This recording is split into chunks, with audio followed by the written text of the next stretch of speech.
Australia match at Taunton, and who better to have on board Mr. Shahid Hashmi. Shahid bhai, thank you for joining us. You've covered so many World Cups. What do you think of idea of enjoying the World Cup in a motorhome? It's brilliant, and with two top journalists, two top human beings covering World Cup in such a style, it's great. And I hope that it's a big hit among the fans around the world, especially in India and Pakistan. I will also like to do a package on this, maybe today or maybe tomorrow, to run on our international ARY channel. It's a great idea, and with two of you being there, I hope and I wish you the best of luck. Beautiful. Bharat, what a nice guest, huh? He just summed us up. I mean, nobody's called me a beautiful human being before, not even my own mother, so that's quite good to know. But no, thank you so much. I mean, he's a wonderful man. We've shared so many not dressing rooms, they feel like dressing rooms, press boxes around the world, and the final voice on Pakistan cricket, I feel, the ultimate voice on Pakistan cricket, and he's come on board, so... Let's start the engines, let's take him for a drive. I know, he needs to know what it feels like to be on the World Cup on wheels. Yeah, so he's going to tell us a few stories. Let's go. Full of stories. Exactly. So we've jumped on the wheels, Bharat's driving, Shahid bhai is on board.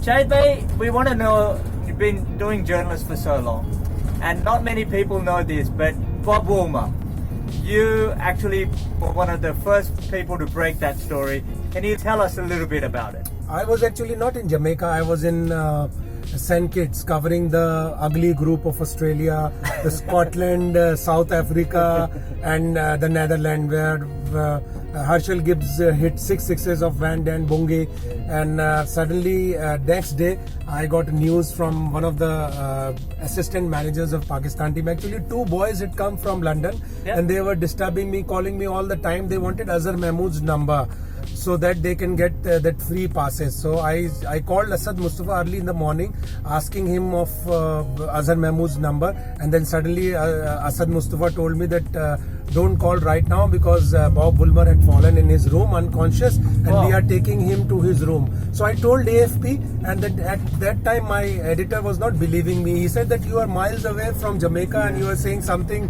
very strange. So I said I have a quote from assistant manager that they have taken him to hospital and he won't survive. So that was a big hit. Even BBC television was quoting AFP's story. Whoa.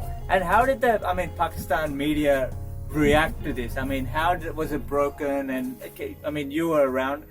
Can you just tell us from a journalist angle how the story actually broke? Some of them who were in Jamaica got caught napping, because they didn't know about this story. I got it from assistant manager, and they were not believing it initially, and then suddenly they thought that Parvez Mir, who was the media manager at that time, working for the same television channel I work for, they thought that Parvez Mir had given me that story. But no, that was very, very freakish information I got from the assistant manager, and it was a big hit. A day earlier, before he died, I interviewed him on telephone, and he said that he will decide on his fate within the next couple of days, because he wanted to remain as Pakistan's coach, and then he died. So AFP, that interview was a big hit, and AFP gave me $1,000 as prize money for breaking that story. So wow, it was one of the stories which turned my career upside down. But that's the fantastic,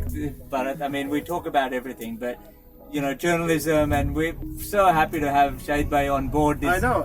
Stories can happen from anywhere, right, Shahid bhai? You've been around for so long. Sometimes stories just happen. They're just meant to happen. The basic thing is you speak to people very politely, very coolly, introduce yourself, get your introduction. Recently, I spoke to one of the volunteers at Bristol. He was from Zimbabwe. He was the assistant manager and the video analyst of Zimbabwe team.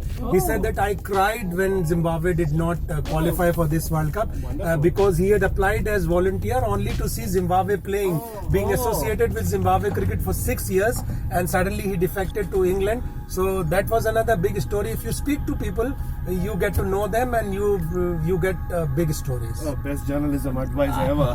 Best journalism advice. But you spoke about the Bob Woolmer Saga. Obviously, it's tragic. But happier stories, like you said, What was happening in Pakistan when they won the '92 World Cup? You were a young man. What was it like? That was great. Again, that was Ramzan, just like Champions Trophy was held in Ramzan. So we used to speak that who is Ramzan in this Pakistan team, because of which Pakistan is winning. So the same thing happened in Champions Trophy as well. A lot of stories about the Champions Trophy win as well. So '92 win was fantastic. It helped Pakistan cricket lift itself, and the management at that time was political. Then suddenly we had cricketing management of Arif Abbasi, Javed Barki and other people.